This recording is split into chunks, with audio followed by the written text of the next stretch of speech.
આસો વદ ચૌદસ એટલે કાળી ચૌદસ. આજના દિવસને કાળી ચૌદસ તરીકે પણ ઓળખવામાં આવે છે. ત્યારે જૈન સમાજના રક્ષક એવા ઘંટાકર્ણ દાદાનો આજે પ્રગટ્ય દિવસ પણ ધામધૂમથી ઉજવાય છે. દર વર્ષની જેમ આ વર્ષે પણ રાજકોટના ચૌધરી ચોકમાં આવેલા જૈન દેરાસર ખાતે ઘંટાકર્ણ દાદાનો હવન યોજાયો હતો. વદ ચૌદસ એટલે આપણે લોકભાષામાં કાળી ચૌદસ કહેવાય.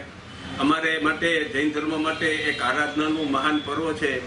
આ દિવસે અમારા શાસન રક્ષક દેવ ઘંટાકર્ણ દાદા અમારા જૈન શાસનની રક્ષણ માટે પોતાની જાનની આહુતિ આપીને જૈન ધર્મનું ભૂતકાળમાં રક્ષણ કરેલું હતું.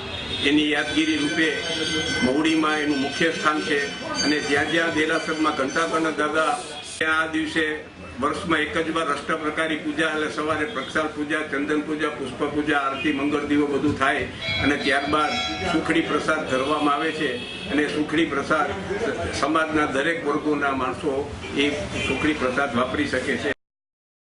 ઘંટાકર્ણ દાદાના સુખડી ધરાવ્યા બાદ આ પ્રસાદી શહેરની જાહેર જનતાને વિતરણ કરવામાં આવે છે. કોઈપણ પ્રકારના ધર્મના ભેદભાવ વિના દરેક ધર્મના ભાઈઓ બહેનો પ્રસાદી આપવામાં આવે છે. જૈન દેરાસરના જૈન ધર્મના ભાઈઓ બહેનો બહોળી સંખ્યામાં ઉમટી પડ્યા હતા અને હવનમાં આહુતિ આપી પ્રસાદી ધરાવી ધન્યતા અનુભવી હતી. Bureau report, news online, Rajkot.